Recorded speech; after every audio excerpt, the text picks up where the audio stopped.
Irmãos, antes de eu começar a falar, hoje eu vim de Off the King. Off the King, the powers, the devil! Assim. Não é sobre a tecnologia, irmãos, é sobre a palavra. Amém? Eu sou um cara totalmente analógico, mas agora eu estou treinando para aprender a me mexer um pouco mais com essas coisas. Porém, não é sobre essas coisas, é sobre a palavra de Deus que se renova a cada dia. Tudo bom, Samuel? Amém? Agora, quando está orando aqui, de uma forma bem específica, e no momento que ele estava orando, o Senhor começou a trazer à minha memória algumas coisas que eu partilhei lá na igreja caseira na qual eu faço parte. E uma das coisas que o Senhor tem chamado a minha atenção nesse tempo é que nós precisamos estar dispostos a se achegar a Deus, sabe? Quando nós viemos para cá, para a igreja, assistir o culto, ou quando nós vamos nos reunir em algum ambiente, seja na igreja caseira, ou no ambiente de oração, nós precisamos ir dispostos. É preciso que haja uma expectativa no nosso coração, irmãos, de que Deus vai fazer algo surpreendente, sobrenatural na nossa vida. E assim, igreja não é spa. Parece que a igreja é um spa, né? Passa domingo, a semana inteira, a gente não lê Bíblia, não ora, vive no lugar do problema, e chega domingo na igreja, ela quer descarregar tudo e quer sair cheia, quer que Deus faça o impossível. Deus não vai fazer o impossível com quem não se relaciona com Ele. A vida cristã, a caminhada com Deus, ela é pautada numa realidade de relacionamento. Nós precisamos nos relacionar com o Senhor. Amém? Então aqui não é um ambiente de relaxar, não. Aqui é um ambiente de você entregar tudo. Que hoje seja o teu último culto. Eu não sei se eu vou ter vivo amanhã. Eu não sei se amanhã eu amanheço vivo. Então hoje eu quero entregar o meu melhor para Deus. Eu quero oferecer o meu melhor culto para o Senhor hoje. Eu não venho para cá, para a igreja, ou quem será que vai pregar hoje? O que será que fulano vai falar? Não. Eu venho com a expectativa que há no meu coração do que Deus vai fazer hoje. Qual é a realidade que Deus vai aproximar da terra hoje?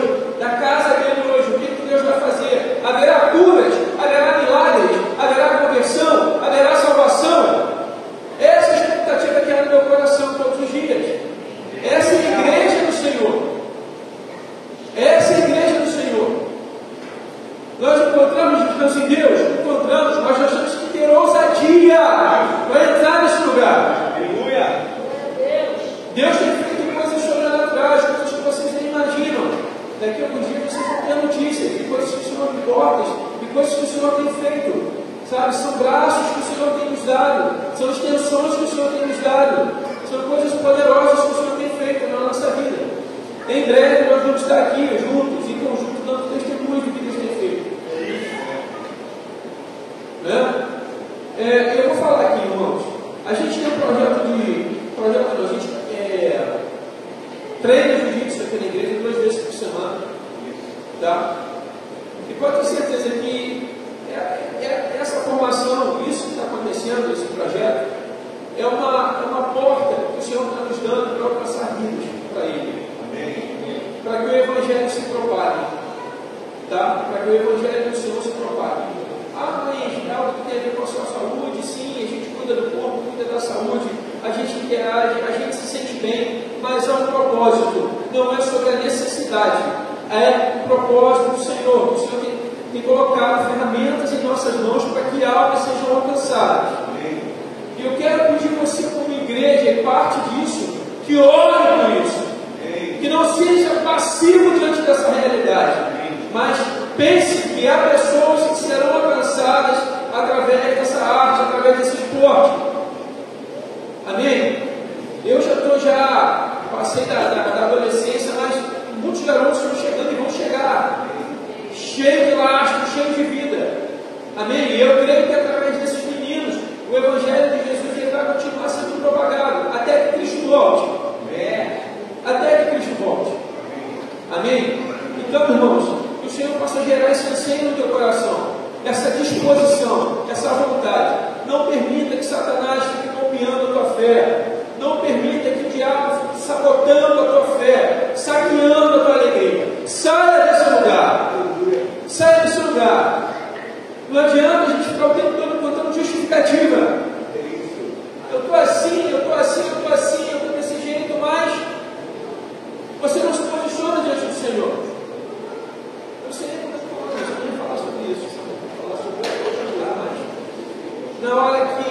palavra ali, como o Antônio estava ministrando, o Senhor começou a soprar essas coisas no meu espírito.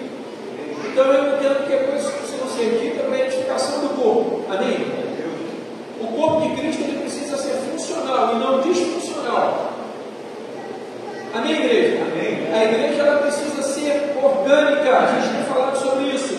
E eu creio e vivo, sabe, de forma reta, ortodoxa, a visão que nós professamos.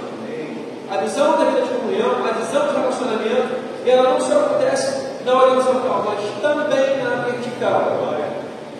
Amém, irmãos? O que se estabelece aqui é resultado do que nós geramos do mundo espiritual. Talvez você não lembre, mas a nossa origem é o céu.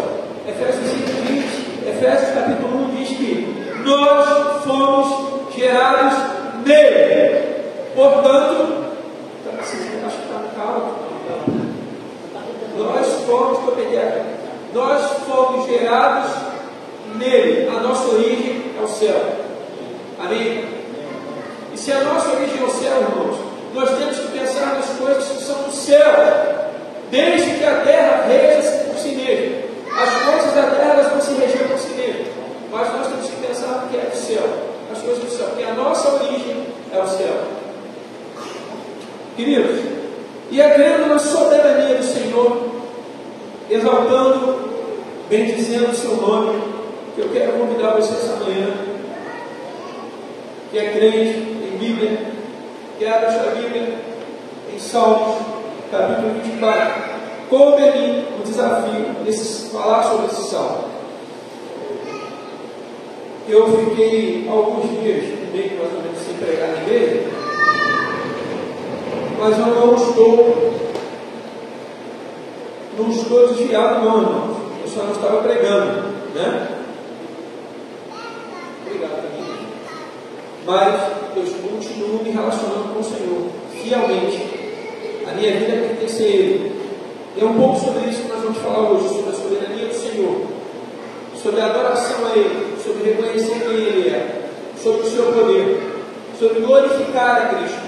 Nós vamos falar um pouco sobre isso. Então, Salmo 24 diz o seguinte: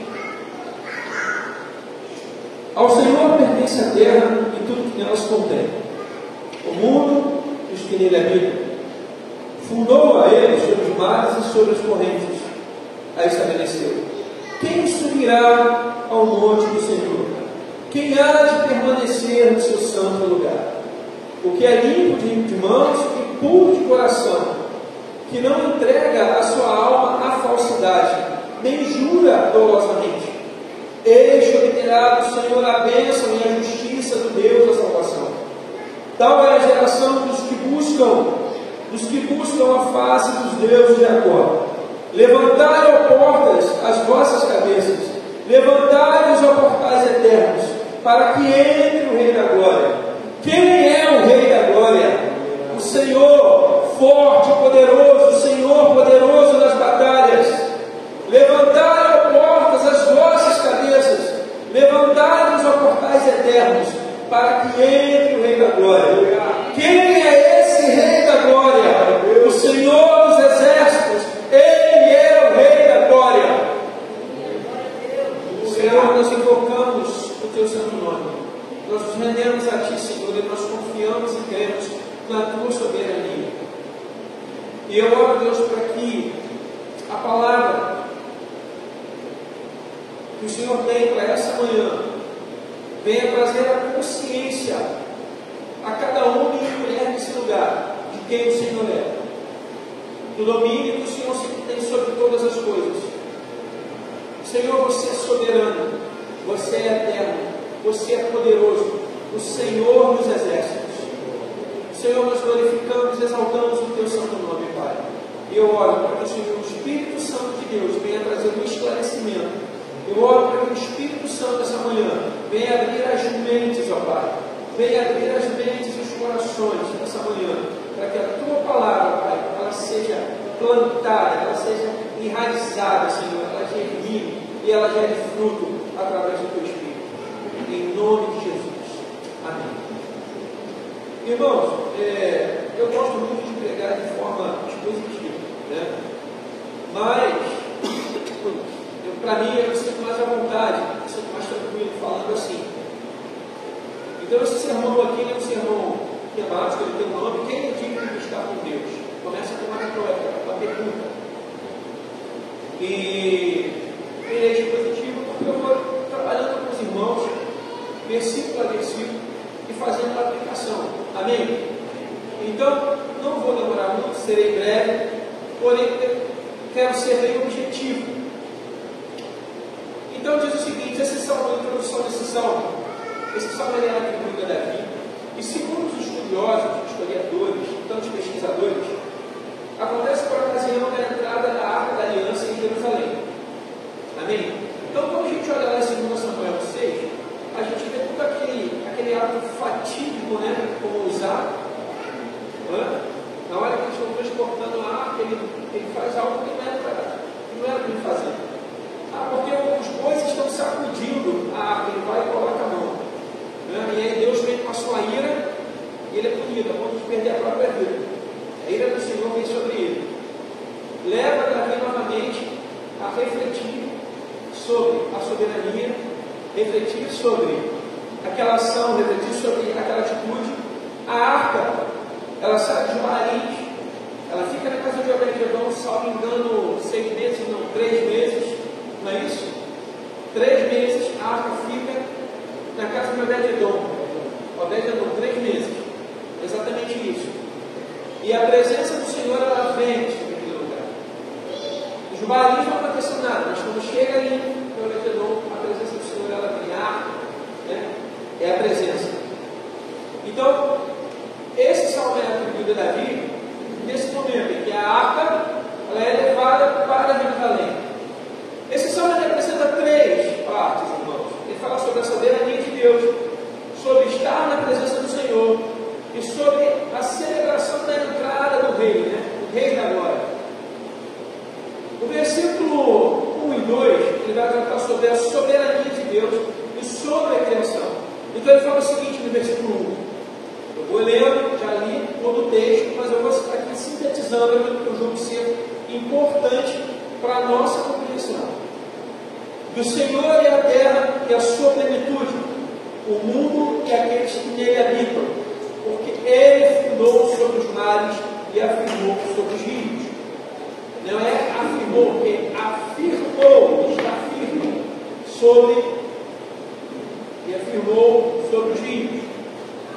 Queridos, Deus é o Criador, e por isso Ele é dono de tudo.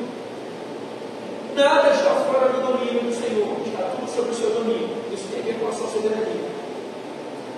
O Senhor ele estabeleceu os fundamentos da terra. Amém? Os fundamentos da terra. E nós notamos isso aqui. Além da criação, o Senhor exerce a sua autoridade. Nós percebemos na fala do Senhor, diante da criação, o haja é uma palavra de autoridade, de afirmação. Amém, irmãos? Amém. Há uma afirmação. Então não tem a ver só com a criação, também tem a ver com a sua autoridade. A nossa vida pertence a Deus. Amém? Então nós devemos ter a consciência de que tudo é dele. Às vezes nós alimentamos a falsa pretensão de que nós somos donos de alguma coisa. Nós não somos donos de nada.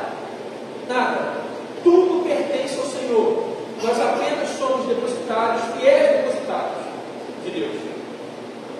Nós somos mordomos, né? Mordomos é aquele que cuida com muito amor, com muito zelo, né? Dos bens, trata, cuida.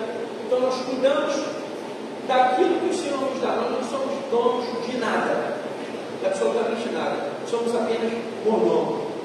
E aí ele vai falar: quem pode estar diante de Deus? Versículo 3 ao 6. São duas retóricas aqui, duas perguntas retóricas. E eu vou falar para explicar o que é retórica. Primeiro, o versículo diz o seguinte: quem subirá ao monte santo do Senhor? Ele não está afirmando quem é. Pergunta: quem subirá ao monte santo do Senhor? Quem há de permanecer no seu santo lugar? São duas retóricas aqui. O que é a pergunta retórica? Existe uma ênfase e o início de um ponto de discussão aqui. O salmista não está afirmando, ele pergunta: E logo em seguida ele vai falar o seguinte: que o monte santo do Senhor simboliza a presença de Deus. Quem está apto a acessar o monte santo do Senhor? Ele diz, responde a 4 qualificações, né? Mãos limpas, coração puro, que não entrega sua alma à falsidade e que não jura dolosamente. Ele está falando que mãos limpas tem a ver com as nossas ações. O coração puro tem a ver com as nossas motivações. Que não entrega sua alma à falsidade tem a ver com a nossa integridade. E que não jura dolosamente tem a ver com a nossa honestidade. Então, veja bem, o que nos qualifica, o que qualifica acessar a presença do Senhor? As nossas ações, as nossas atitudes, o nosso comportamento, a nossa postura, o coração puro, ou seja, as nossas motivações. Irmãos, nós precisamos aprender a separar a motivação da intenção. A motivação ela provém da alma, o intento provém do espírito. Então, essas são coisas que precisam ser distintas, precisam ser paradas, ser separadas. O que muitas vezes me motiva é a minha alma, mas o intento parte do espírito. Então, eu entendo que a minha alma ela precisa estar conectada com o meu espírito, para que as minhas intenções andem junto com as minhas motivações. Perdoa, tá, irmãos? Às vezes eu falo minha caixa da palavra, porque eu estou dando aula, eu tenho essa mania, os alunos completos. Então eu tenho esse hábito, eu tenho costume de falar, ok? Me perdoa porque você não sou meu aluno, mas eu tenho essa mania. Eu falo a metade é muito completa. É o tempo todo assim. Mas vamos lá, vamos seguir. Mas é importante que você aprenda a distinguir e entender o que é a intenção e o que é a motivação. Então, repetindo, para que melhore o nosso entendimento. A intenção ela está conectada, o intento está conectado ao nosso espírito, que é a parte nobre do homem. E a motivação, ela está conectada à nossa alma. Ok? Então eu preciso fazer essa conexão da minha alma com o meu espírito para que o intento caminhe junto com a minha motivação. Não pode caminhar separados. Amém? E isso é qualificação para acessar a presença do Senhor, as nossas motivações. E aí ele vai falar também que não entrega a sua alma à falsidade, ou seja, nós precisamos ser íntegros. Íntegros. Sabe o que ser íntegro? Vem de integridade, vem de integral. É um todo. Não é uma parte sua que precisa ser boazinha, que precisa ser honesta, que precisa falar a verdade. Uma vez eu conversando com um rapaz, ele falou assim, rapaz, a gente conversando sobre mentira, né? Ele falou, eu tenho um lado meu que é muito verdadeiro, mas eu também tenho um lado meu que é muito mentiroso. Eu falei assim, então a gente precisa entender quem é que está aí. Se é a mentira, se é a verdade, né? Quem é quem pega, né? Se é a mentira ou se é a verdade. E aí a gente conversando, e aí eu falei para ele, então cara, aí eu falei para ele na época, uma coisa que meu pai falava para a gente, que quem mente troca de pai, né? O mentiroso ele troca de pai. Eu usei essa expressão com ele, falei, rapaz, olha, cuidado, porque você não tem 2 pais, você tem um só. Então você tem que ver quem é o teu pai. Se é o pai da mentira, ou se é o Senhor, que é o dono da verdade. Deu uma confrontada nele. Pior que é crente, tá? A gente não falando de ímpio não, é crente.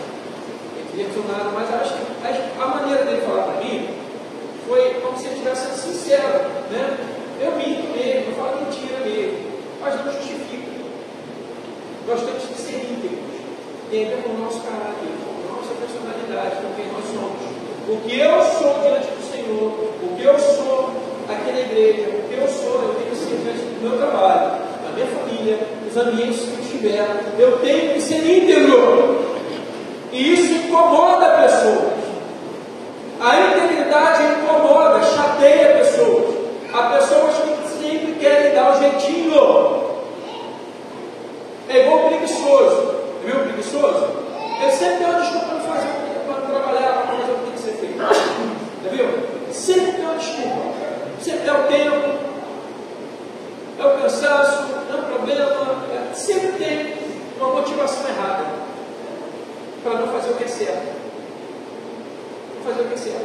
Então, isso aí incorre no quê? Na ausência de honestidade. Porque ele fala que não jura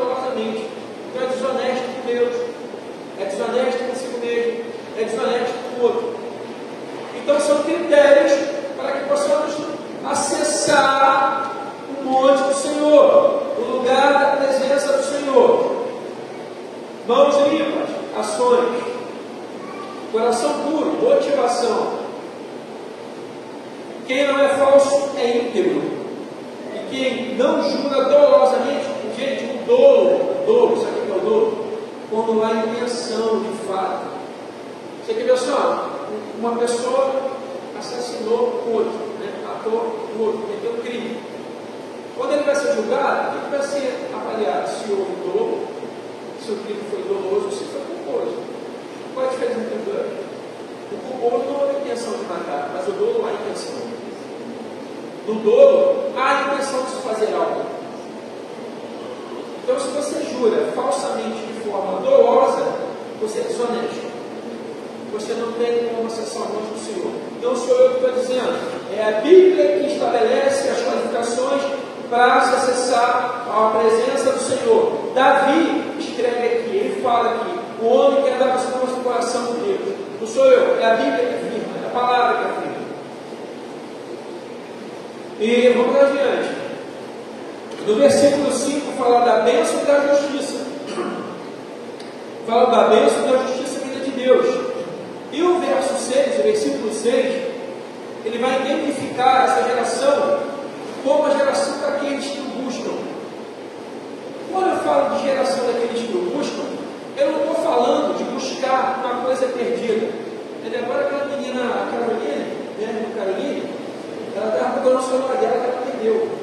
Então ela estava desesperada, caçando, buscando assim, quando mexia no celular, não sei o que, ela perguntou, foi lá, foi cá, falei assim, você tem que ver onde é que você passou, né, aqui na igreja, na igreja não vai sumir, vai aparecer. Então ela foi para lá, foi para cá, foi para lá, não sei se achou, né?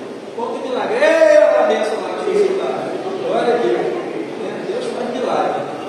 Então ela achou o celular, não é sobre isso, não é sobre essa busca de achar algo perdido, mas essa busca tem a ver com ajuda, conselho, estar conectada a confiar em Deus. A geração dos que buscam é uma geração que confia no Senhor, é uma geração que tem uma identidade profética. Não vou falar de profecia, mas é uma geração que tem uma identidade. Amém, irmão? Amém. Então, o que nos identifica? Coração puro. Não juro dolorosamente. Não faço falsas juras. Não é? A gente viu lá atrás. Falando das motivações. E falamos da integridade. Então vamos lá. Não se trata de você ser perfeito, porque ninguém é perfeito. Mas nós precisamos entender que nós somos santos e temos que ter uma vida de santidade prática. O que é a santidade prática? É uma vida separada todos os dias para o Senhor, de forma odierna, ou vamos falar, no cotidiano. Aí eu preciso ser santo. Tudo que envolve minha vida precisa ser santo. Eu preciso me cercar de Deus. Não só os domingos quando eu venho à igreja, não só quando eu vou na igreja caseira, não só quando eu estou doente, não só quando eu estou em crise, com algum problema que eu tenho que ser santo, que eu tenho que ter uma vida de santidade. Mas a santidade é prática, é o exercício, é todos os dias. Eu não posso deixar de lado a minha vida de devoção, eu não posso deixar de lado a minha vida de oração, eu não posso deixar de lado a minha vida de intimidade e relacionamento com o Senhor. A minha vida de devoção, ela me protege, ela me guarda, ela me cinge. A minha vida de santidade, ela me resguarda. E aí mais à frente ele vai falar o seguinte, antes de eu ir para o versículo 7 ao 10, eu quero finalizar, eu quero falar algo mais.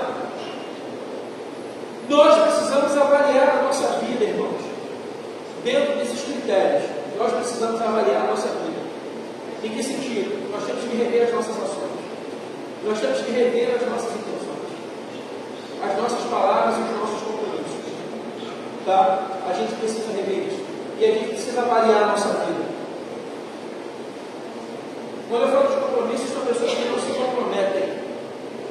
não querem se comprometer com nada. A prioridade é o reino de Deus. Mas o camarada tem tempo de fazer tudo. Tudo.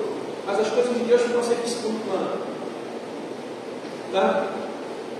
É o trabalho, é o lazer, é família e tantas outras coisas, mas não se compromete.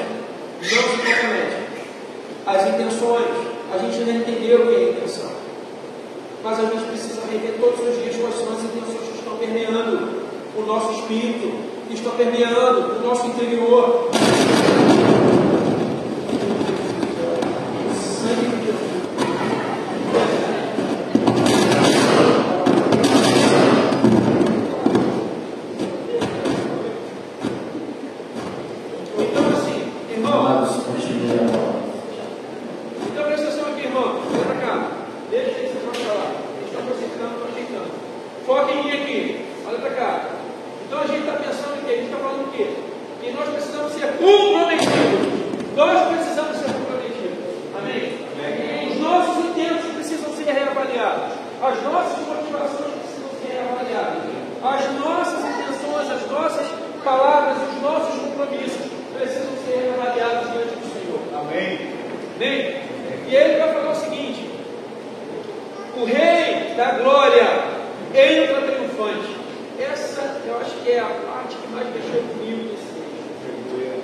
Mas ele também fala que pode ser um exército de fato. Em Êxodo 7:4 fala sobre isso.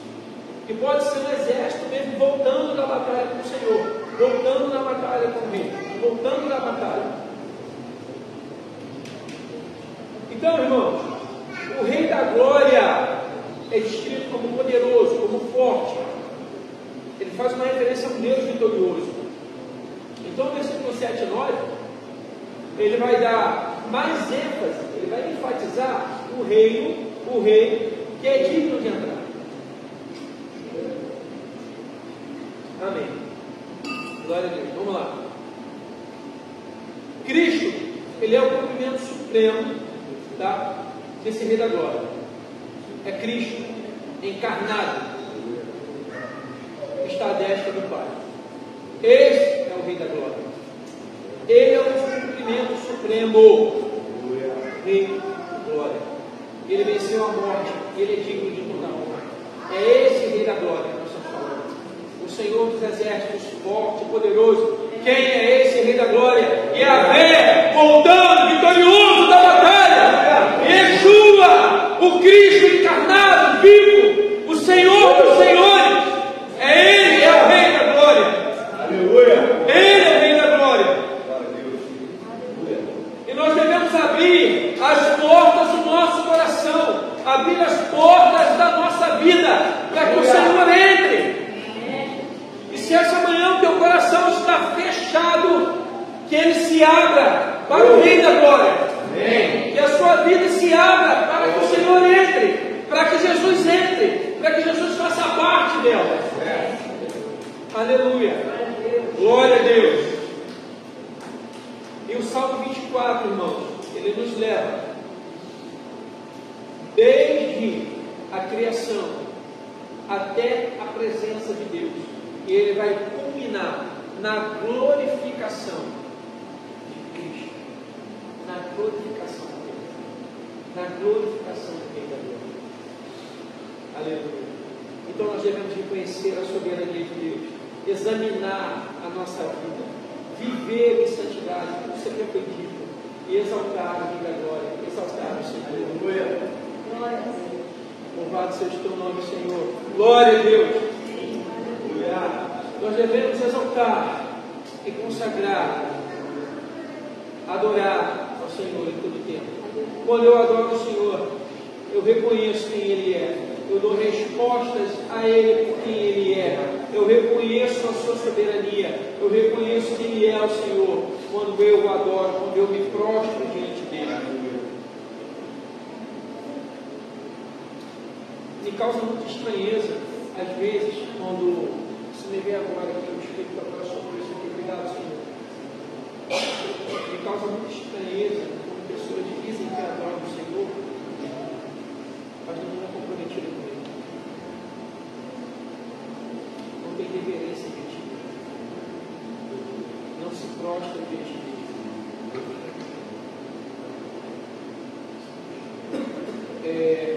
Tudo desfoca, tudo dispersa, tudo distrai, os ruídos atrapalham, mas ele diz que adora. É um adorador, mas ele não dá respostas ao Senhor, porque o Senhor, ele não reconhece o Senhor nos seus caminhos. Não há uma identidade dele, não há um caráter estampado na sua vida, mas ele se identifica com o adorador. Ele fala que adora o Senhor.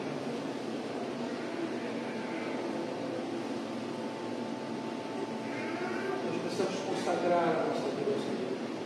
E a consagração ela tem a ver com nós examinarmos a nossa vida dia após dia, buscando o Senhor com pureza de coração e com santidade. Buscando ao Senhor com inteireza de coração, buscando ao Senhor com honestidade, com integridade. Quando eu faço isso, eu estou consagrando a minha vida. E isso não tem a ver com 2 horas de culto que eu faço aqui dentro, já pensando no que eu vou fazer quando eu sair daqui. E provavelmente eu vou almoçar, provavelmente eu vou para algum lugar. Isso não tem a ver com consagração de vida, não, gente. Não tem, não. O dia mal chega para todo mundo. A dificuldade vem para todo mundo. E não adianta lembrar que Deus é soberano na hora que o inferno está na tua vida, não. Ele tem que ser soberano todos os dias. O Deus ele tem que ser soberano na hora que eu bato com o meu carro, na hora que acontece um problema na minha vida, não. Deus ele tem que ser soberano todos os dias. Todos os dias. O meu coração tem que gritar por Ele. Todos os dias. O meu coração tem que gritar por Ele. eu estou consagrando a minha vida, eu estou dedicando a minha vida, eu estou devotando a minha vida. Eu acho que eu só entendo de fato o que é estar com Deus e andar com Deus quando eu saio daquela portaria para fora. Eu não quero estar com Deus, eu quero andar com Deus.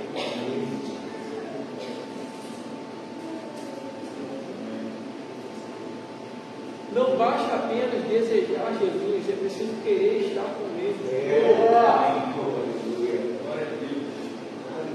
Eu preciso querer estar com Ele. Não basta apenas desejar. Pessoas que falam que amam, que respeitam, mas não sinalizam em relação à sua presença. Estão distantes do lugar da presença, do monte do Senhor. Como diz o texto, estão distantes. Sabe por quê? Porque as contingências da vida te tiram desse lugar. Elas te roubam desse lugar. Entende? A conta que eu tenho que pagar, ela me tira desse lugar. Os problemas que eu tenho me tiram desse lugar, me tiram do monte, me tiram do lugar que eu tenho que estar, que é a presença do Senhor. Não basta apenas estar com Ele, eu quero andar com Ele.